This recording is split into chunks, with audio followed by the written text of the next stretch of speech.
My name is Elise Morrow. I'm 29 years old. And 3 months ago, my mother stood in the middle of my grandmother's funeral reception, looked at my brother in front of 40 relatives, and handed him the keys to Grandma June's lakehouse, the house that was willed to me. She thought I didn't have the paperwork to prove it. She was wrong. My brother, Camden, twirled those keys on his finger like he'd just won a trophy. My mother squeezed his shoulder and smiled at the room. June would have wanted Camden to have it. He's the one with a family. He'll take care of it. I was standing 6 feet away holding a plate of cold pasta salad. Nobody looked at me. My father straightened his tie and stared at the carpet the way he always does when my mother rewrites reality in real time. 2 months later, Camden listed the lake house for sale. 4 months after that, I bought it back at closing with his real estate agent sitting across from me, a cashier's check in my hand, and a folder of documents that proved my mother had forged a transfer deed.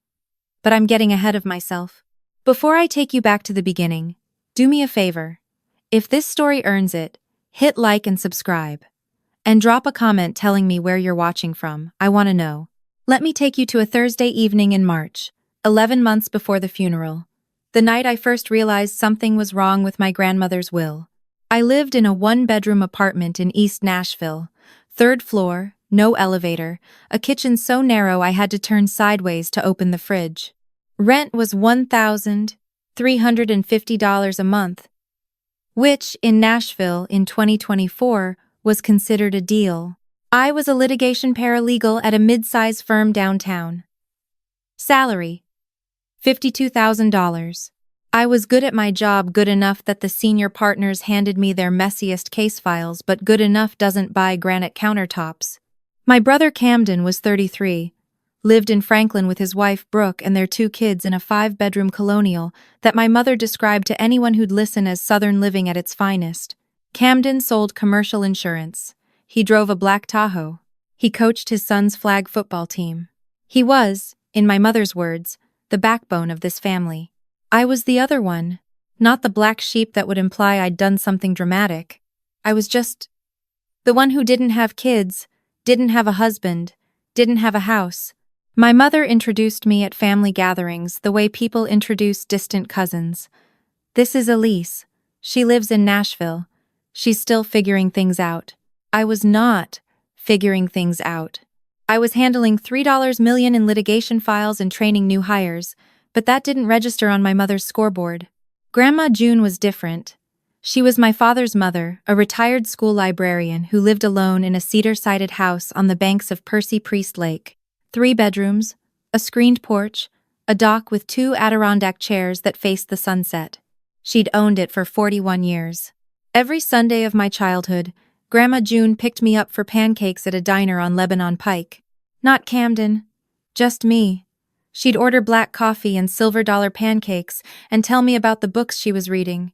When I was 16 and wanted to quit school because my mother told me I wasn't college material, Grandma June sat me down on that dock and said, "Elise, your mother measures people by the frame. I measure them by the painting. Don't let anyone hang you in the wrong gallery." I didn't fully understand it then. I do now. She also told me something else that year, quietly, while the lake turned copper in the evening light. "I'm leaving you the house, Elise. It's in my will. This place is yours when I'm gone. Promise me you'll keep it." I promised. That was 13 years ago. Grandma June was sharp and stubborn and alive and wonderful for all of them. Then, in January of last year, she had a stroke in her kitchen and died on the floor next to the stove that still had a kettle on it. She was 78. The kettle was still warm when the paramedics arrived. Here's the thing about grief in a family like mine. It gets reorganized. My mother, Diane Morrow, took over the arrangements within 6 hours. She picked the casket, chose the flowers, wrote the obituary, and scheduled the reception at Camden's house, all before my father finished crying. At the reception, my mother moved through Camden's living room like a stage manager.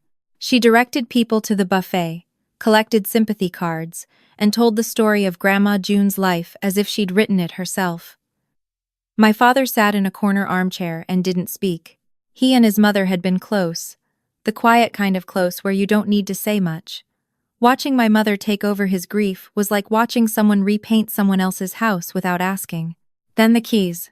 My mother clinked a spoon against her wine glass and the room went still. She said a few words about family, about legacy, about how Grandma June's greatest joy was seeing her grandchildren thrive. Then she reached into her cardigan pocket and pulled out a set of keys on a brass keyring shaped like a fish.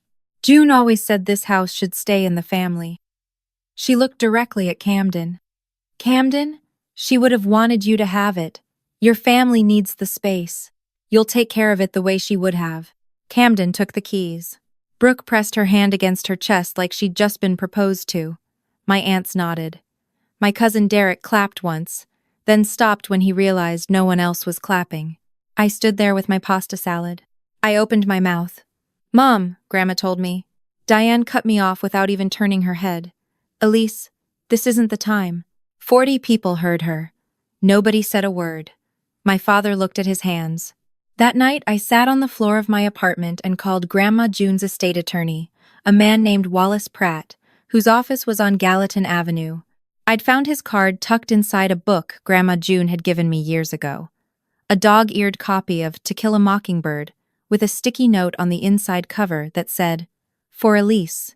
The house, the dock, the sunset, all yours. Call Wallace if anyone says different." Wallace answered on the third ring. I could hear a TV in the background. "Miss Morrow, I've been expecting your call. You know about the will? I drafted it. Your grandmother was very specific. The lake house, the property, the contents, all of it goes to you. She amended the will 8 years ago. I have the original, signed, witnessed, notarized." "Then how does my brother have the keys?" A pause. "Because your mother filed a transfer deed with the county 3 days after your grandmother's death. She listed herself as executor and transferred the property title to Camden Andrew Morrow." I didn't breathe for 5 seconds. That's not legal, is it?" "It is not. Your grandmother named me as executor, not your mother. The transfer deed has no legal standing. It's fraudulent on its face. But it's been recorded, which means if your brother sells that property before we challenge it, the new buyer could be protected, and you'd be in a very different legal position." I pressed the phone against my ear until it hurt. "What do I do?" "Come see me tomorrow morning. Bring everything you have. We're going to fix this, but we need to move carefully." I didn't sleep. I lay on my back, staring at a crack in the ceiling that ran from the light fixture to the wall like a river on a map. I did math. I did worse than math. I reconstructed every moment my mother had ever spoken about the lake house and realized she'd been laying groundwork for years. Camden's kids would love a place on the water. June's house needs a family in it, not just one person. "It's too much house for someone like you, Elise." Someone like me. She'd said that phrase so many times it had become wallpaper. I didn't even notice it anymore. At 7 a.m., I showered, put on the only blazer I owned, and drove to Wallace Pratt's office. He was 64 years old, wore suspenders and reading glasses on a beaded chain, and had the calm energy of a man who'd seen enough fraud to be neither surprised nor amused by it. He spread 3 documents across his desk: the original will, the amended will from 8 years ago, and a copy of the transfer deed my mother had filed with Davidson County. "The will is ironclad," he said. "Your grandmother signed it in this office with 2 witnesses and a notary. She was of sound mind. She specifically excluded your brother from the property bequest not out of malice," she said, "but because you were the one who loved the house." He tapped the transfer deed. "This, however, is a forgery. Your mother signed as executor. She was never appointed. She used a generic deed form, likely printed online, and filed it at the register's office with a clerk who didn't verify the underlying probate. It happens more than you'd think." "What are my options?" "We file a challenge.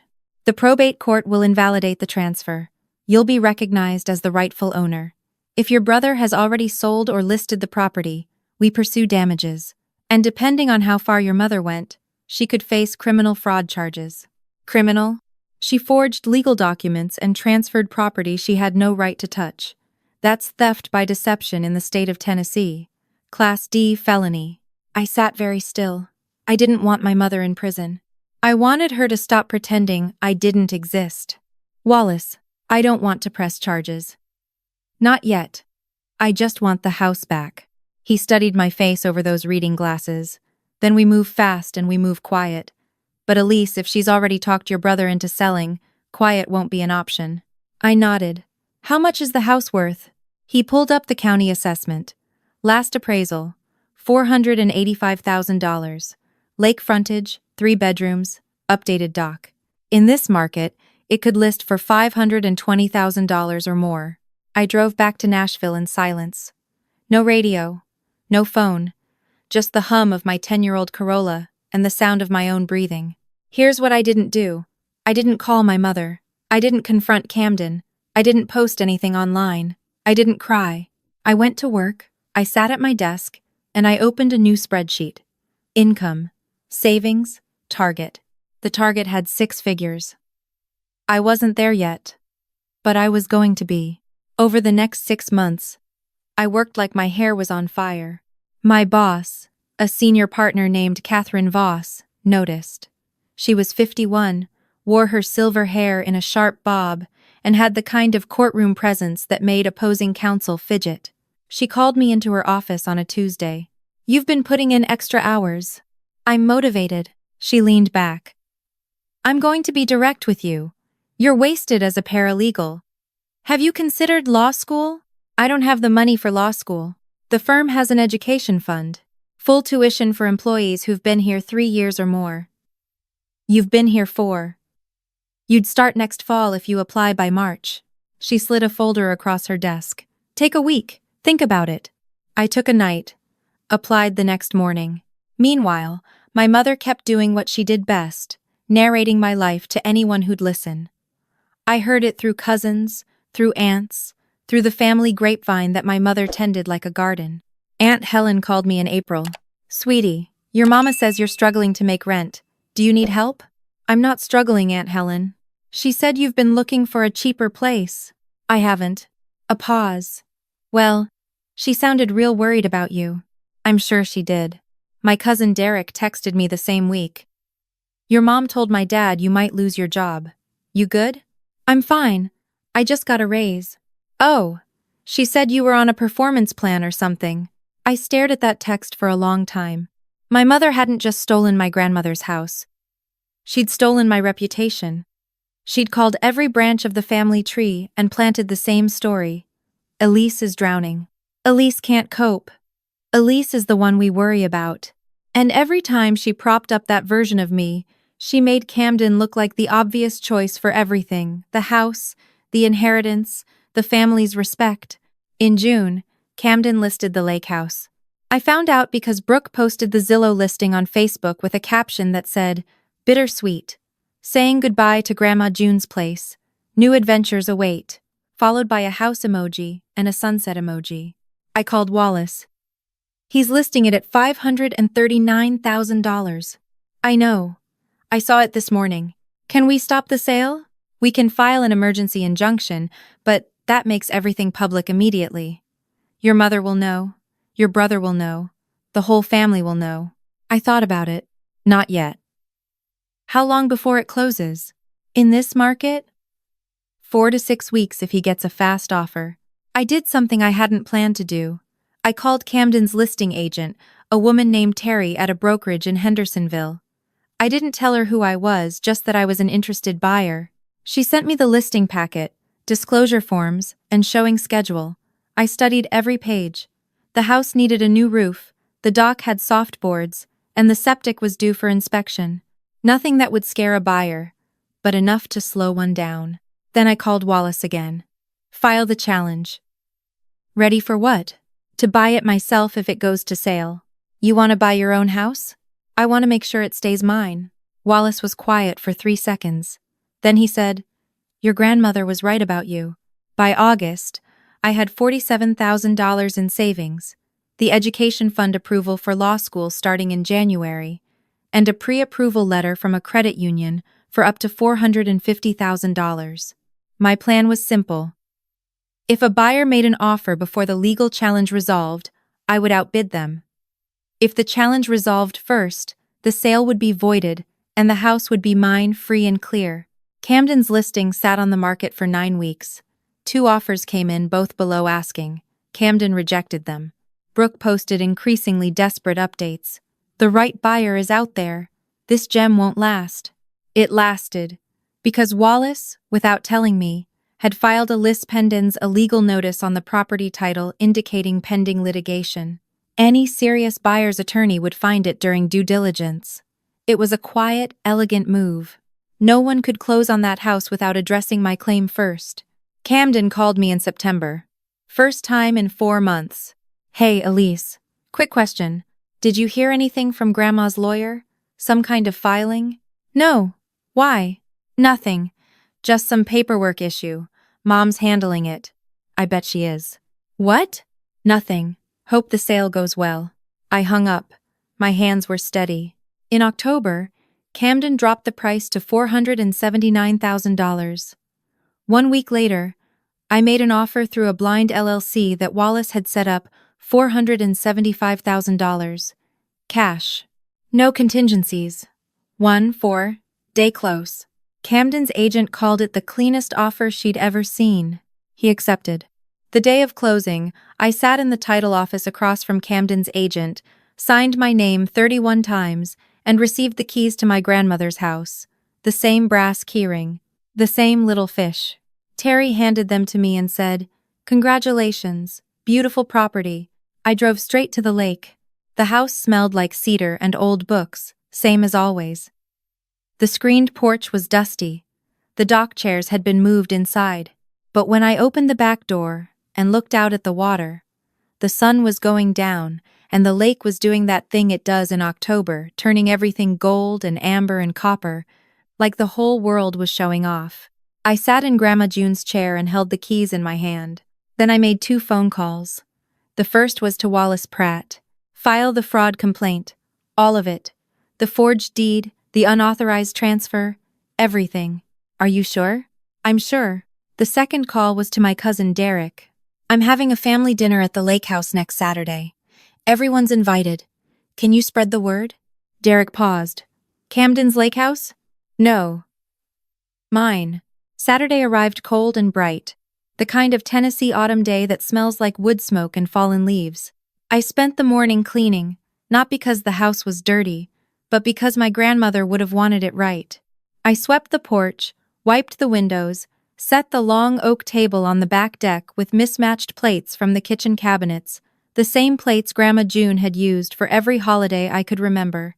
I made her cornbread recipe from memory. Buttermilk, cast iron skillet, a pinch of sugar even though she always said real Southern cornbread doesn't need it. The kitchen filled with the smell of it, and for a moment I could feel her standing next to me, hand on my shoulder, that warm laugh. By 5 p.m., cars started pulling up the gravel drive. Aunt Helen and Uncle Ray first, then Derek with his girlfriend, then Aunt Patty and her husband, then my father's sister, Aunt Rosemary, who'd driven 3 hours from Knoxville. Everyone hugged me at the door. Everyone looked confused. Elise, what's going on? Aunt Helen whispered. Your mama said Camden sold this place. He did, I said. To me. Helen's mouth opened, then closed. I guided them to the back deck. The lake was silver in the early evening light. Leaves floated on the surface like scattered coins. 22 people sat around that table and on folding chairs I'd borrowed from the church down the road. Camden and Brooke arrived at 5:20. Brooke was carrying a bottle of wine. Camden was carrying confidence, the kind you wear when you don't know what's coming. He walked through the front door, stopped, and looked around like he was seeing a ghost. Elise. Dinner. Sit down. He looked at Brooke. She looked at the table full of relatives. They sat. My mother arrived last. She walked in wearing her good coat, the charcoal one with the gold buttons, and stopped in the entryway exactly the way she stops when she enters a room she intends to control. Then she saw the table. She saw the relatives. She saw me standing at the head of it. What is this? Her voice was sharp. A warning shot. This is a family dinner, Mom. In my house. Your house? The short, dismissive kind. Camden sold this property months ago. He did. I bought it. The deck went quiet. 22 people, silent. The only sound was the lake lapping against the dock pilings. "That's impossible," Camden said. "The buyer was an LLC, some investment group." "The investment group is me." He stared. Brooke put her wine glass down very carefully, as if it might shatter. My mother's face went white. "How did you can't afford." "I can. I did. And there's something else." I reached behind me to the side table where I'd placed a manila folder next to the cornbread. I opened it and laid 3 documents flat on the table for everyone to see. "This is Grandma June's will. Amended 8 years ago. Witnessed, notarized, filed with Wallace Pratt, her estate attorney. It leaves this house to me, specifically and exclusively." I pointed to the second document. "This is a transfer deed filed with Davidson County 4 days after Grandma's funeral. It transfers the property to Camden. It lists Diane Morrow as executor." She paused. "Grandma June's will names Wallace Pratt as executor. Mom was never appointed." The third document. "This is a forensic comparison prepared by the county clerk's office, confirming that the signature on the transfer deed does not match any authorized probate filing. In plain terms, this deed is forged. It's fraud." I looked at my mother. She was gripping the back of a chair. Her knuckles were white. Nobody spoke for what felt like a full minute. Then, Aunt Rosemary, who was 71 years old and had known my grandmother since they were girls, stood up from her chair. Her voice was low and even, and carried the weight of a woman who did not say things she didn't mean. "Diane." She looked across the table. "June told me about that will. She told me in 2019, sitting on that dock right there. She said, 'The house goes to Elise. She's the one who loves it.' I didn't say anything, because I trusted you to do the right thing." She sat back down. "I was wrong to trust you." My father was sitting at the far end of the table. He hadn't moved. His eyes were wet. His jaw was working like he was chewing words he couldn't swallow. "Diane," his voice cracked. "You told me June didn't leave a will." My mother didn't answer. "You told me there was no will and that we needed to decide as a family. You said Camden was the logical choice. I believed you." He pressed his palm flat on the table. His hand was trembling. For the first time in my life, I watched my father look at my mother and not look away. "You lied to me. In our home. About my own mother's last wishes." The silence that followed was the loudest thing I'd ever heard on that lake. Camden stood up. His chair scraped against the deck. "Mom." His voice was thick. "You told me Grandma wanted me to have it. You said it was her wish." My mother's composure cracked. Just barely a tremor in her lip, a blinking that was too fast. "It was family property. I made the decision that was best for everyone." "For everyone?" I kept my voice steady. "Or for the child you decided mattered more?" She turned on me. "Everything I've done has been for this family. I kept us together. I made the holidays. I organized the reunions. You forged a legal document, Mom." I didn't raise my voice. I didn't need to. "You stole a house from your own daughter and gave it to your son. And then you spent a year telling every person at this table that I was broke, struggling, on the edge of losing my job so that if I ever spoke up, no one would believe me." The table was absolutely still. Aunt Helen put her hand over her mouth. Derek was staring at his plate. Uncle Ray was shaking his head slowly, back and forth, back and forth. Brooke spoke for the first time. She was looking at Camden, not at me. "Cam. We need to give the money back." Camden's jaw tightened. The sale proceeds $475,000 were sitting in their joint account. My mother started to speak. I held up one hand. "The money from the sale is already in my attorney's escrow account as part of the transaction. I own the house free and clear. But I want to be transparent with everyone here about what happened. Because for the past year, Mom has been the only one telling the story. Now you're hearing mine." I looked around the table. 22 faces, some angry, some sad, some just stunned. "I'm not cutting anyone out of this family. But I am done being the person whose life gets rewritten so someone else's looks better." I looked at my mother. "You don't get to narrate me anymore, Mom. Not to the cousins. Not to the aunts, not to strangers at the grocery store. My life is not your story to tell." She opened her mouth. Nothing came out. For the first time in my memory, Diane Morrow had no speech prepared. My father stood up, walked the length of the table, and wrapped his arms around me. He was crying, not the quiet kind, the shaking, gasping kind that happens when years of silence finally break. "I should have said something a long time ago," he whispered against my hair. "I'm sorry, Elise. I'm so sorry." I held him. He smelled like coffee and cedar, same as when I was 10. When he let go, Camden was standing behind him. His eyes were red. His hands were in his pockets. "Elise, I didn't know about the will. I swear I didn't." "I believe you." He nodded. Swallowed. "I should have asked. I should have wondered why Grandma would leave it to me when you were the one who went there every Sunday. I just wanted it. And Mom made it easy not to question." "I know." He looked at the lake. The water was dark now, catching the last light. "What do you want me to do?" "I want you to stop letting her decide who I am to you." He wiped his eyes with the back of his hand. "Okay." Brooke stood up and came to me. She didn't say anything. She just hugged me. Hard. The kind of hug that's also an apology. The dinner that followed was quiet. People ate cornbread and passed dishes and didn't say much. But it wasn't the heavy silence of a secret. It was the lighter silence that comes after something true has finally been said out loud. After everyone left, I stood on the dock in the dark. The lake was black glass. Stars everywhere, the kind of sky you only get outside the city, the kind my grandmother and I used to watch from those same Adirondack chairs when I was small. My phone buzzed.